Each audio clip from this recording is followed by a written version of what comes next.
It's a truth universally acknowledged that a woman with a cat could always use another. Last December, I urgently needed more cats. I pawed over the online profiles of dozens of potential matches.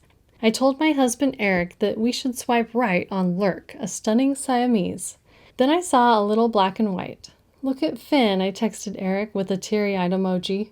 Finn had a white face with a black nose, just like our cat Charlie, who died 3 days before Christmas. I had made it half a week before I told Eric that I needed another cat ASAP, or I would fall off a cliff of despair. We still had our senior cat Jane, but she needed a friend. And the new cat would need a buddy to grow up with, so really we needed 2 more cats, at least. When not searching for cats, I sent Eric memes to make sure he understood the situation. A personal favorite, Santa Baby slipped some mental stability under the tree for me.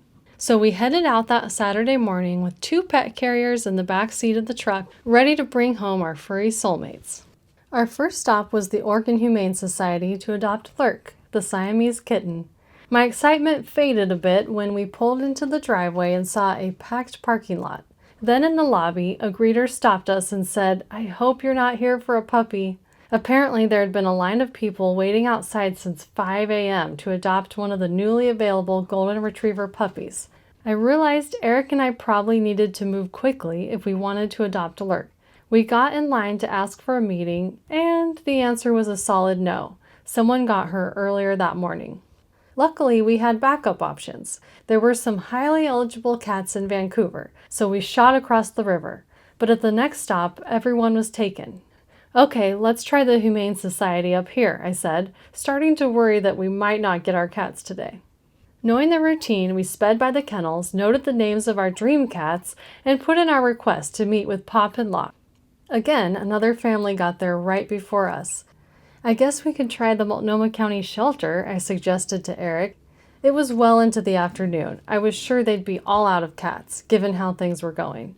We entered a linoleum-tiled lobby with dim fluorescents and the sounds of dogs trying to outbark each other. First we saw Ducky, a part Siberian tabby girl with a long and enviable coat. There was a note on her kennel that read, "I can be a bit shy and nervous when we first meet, but please don't give up on me." She didn't seem shy at all as she rubbed her face against the bars and gave us the sweetest meows. "Aw," I said, turning to Eric. "Let's keep looking," he said. Eric is allergic to cats. He's also obsessed with cats, so he makes our lifestyle work with air cleaners and hardwood floors, but he was only seeking short hair varieties. Around the corner were 2 black kittens, Nike and her brother Adidas. The siblings tumbled around, tackling each other. As we watched them, someone placed an adopted sign over Nike's name. "No! What do you think?" I asked Eric. "Should we get Adidas and Ducky?" We walked back over to Ducky, who purred louder than the distant barks. "She loves us," I said. After another look into Ducky's eyes, which were as mesmerizing as her profile promised, Eric agreed. A few minutes later, an adoption coordinator let us hold the cats for a meet and greet, as if we hadn't already made our decision. From there, it would be a 2-hour wait for our interview to make it official. I popped in and out of the cat room as we waited. With his sister now gone, Adidas seemed lonely. I knelt down so we could be face to face. "It's okay," I told him. "You're coming home with me today." He reached out and bopped me on the nose. "Yep, he's the one."